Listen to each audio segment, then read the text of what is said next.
আচ্ছা এখানে কার কার গঙ্গা স্নান হয়েছে একটু হাত তুলে দেখান দেখি।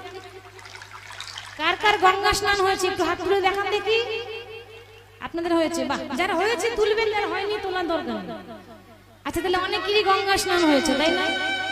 গঙ্গা স্নান করেছেন তো যারা গঙ্গা স্নান করেছে তারা নিশ্চয়ই জানবেন গঙ্গা স্নান করার কিছু নিয়ম আছে। কি গো, তাই তো? গঙ্গা স্নানের প্রথম নিয়ম হচ্ছে কোনোদিন তেল সাবান মেখে স্নান করা যাবে না। তেল সাবান মেখে গঙ্গাতে স্নান করতে নেই মা। আর দ্বিতীয় নিয়ম, গঙ্গাতে স্নান করার আগে প্রথমে দূর থেকে মা গঙ্গাকে নয়ন ভরে দর্শন করতে হয়, আগে দেখতে হবে। নয়ন ভরে দর্শন করার পর শ্রবণ মানে কানে শুনতে হবে। কি শুনবেন? গঙ্গার জলের যখন ঢেউ ওঠে ওই ঢেউয়ের একটা শব্দ হয় বাবা, তাই না? একটা কলো কলো ধ্বনি শুনতে পাচ্ছেন? এই শব্দটা শুনতে হবে। শ্রবণ করার পর স্পর্শন, গঙ্গার কাছে গিয়ে গঙ্গার জলটা হাতে করে স্পর্শ করলেন। স্পর্শ করার পর চুম্বন মানে গঙ্গার জলটা হাতে করে নিয়ে চুম্বন করলেন। চুম্বন করার পর শিরে ধারণ মানে মাথায় প্রণাম করতে হবে। মস্তকে মাথায় প্রণাম করে তারপর গঙ্গাতে ডুব দিতে হবে। বলছি অমাবস্যার কুহুক রাতে দুটো ছেলের জন্মতিথি। বছরে ভগবানের দুবার জন্ম হচ্ছে, একটা হলো রামনবমী আর একটা হলো জন্মাষ্টমী।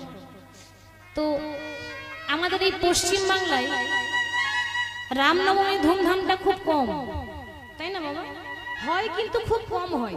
আমাদের পশ্চিম বাংলায় বেশি জন্মাষ্টমী হয়। কি গো মা, তাই না? আমাদের বাংলায় জন্মাষ্টমী বেশি পালন হয়। আর রামনবমী পালন হয় কোথায়? ঝাড়খণ্ড, উত্তরপ্রদেশ, মধ্যপ্রদেশ, আরো বিভিন্ন যে রাজ্যগুলো আছে তারা রামের ভক্ত, আর আমরা বেশি কৃষ্ণের নাম করি, তাই না? কি গো মা, জন্মাষ্টমী করেন তো? কারা জন্মাষ্টমী করেন একটু হাত তুলে দেখান দেখি।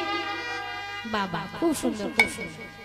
আমরা অনেকে বলি আজ আমাদের উপোস। কি গো, গোদা বাংলায় বলি না আজ আমরা উপোস করেছি, উপোস, কিছু খেতে পাবো না। কথাটা কিন্তু উপোস নয়, কথাটা হচ্ছে উপবাস। মানে আমরা গোদা বাংলায় বলি উপোস, কিন্তু কথাটা উপবাস। উপবাস কথার মানে কি? উপ মানে হচ্ছে নিকটে, নিকটে মানে কাছে, আর বাস মানে বাসস্থান। যেদিন আপনি উপবাস করবেন সেদিন আপনি গোবিন্দের বড় কাছে রয়ে যাবেন, তাই এটাকে বলে উপবাস। তো সবাই বলবো জয় জয় রাধা রমন হরি বল, জয় জয় রাধা রমন হরি বল, জয়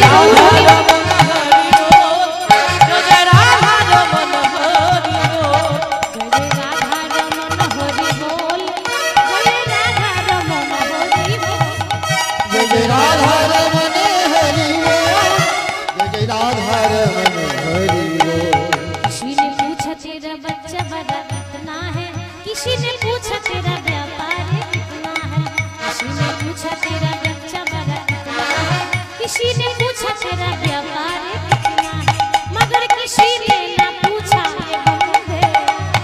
ईश्वर से प्यार कितना है।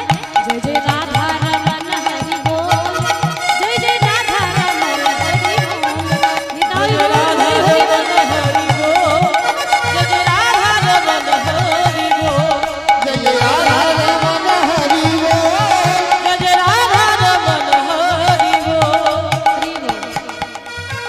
সে গৌরাঙ্গ সুন্দর যখন হরিনাম আমাদের মতো কলিহত জীবকে বিলিয়ে দিলেন, মহাপ্রভু প্রতিদিন হরিনাম করেন। কোথায়? দুটো জায়গা আছে নবদ্বীপে মহাপ্রভু হরিনাম করতেন। একটা হচ্ছে শ্রীবাসের আঙ্গিনা। শ্রীবাস, শ্রীবাস আচার্য ছিলেন নবদ্বীপের বৈষ্ণব, শ্রেষ্ঠ বৈষ্ণব। শ্রীবাস কথার মানে কি বাবা? শ্রী মানে হচ্ছে সুন্দর, আর বাস মানে হলো বাসস্থান। ভালোবাসার আগে আগে বাসাটা ভালো করতে হয়। কি গো, তাই না?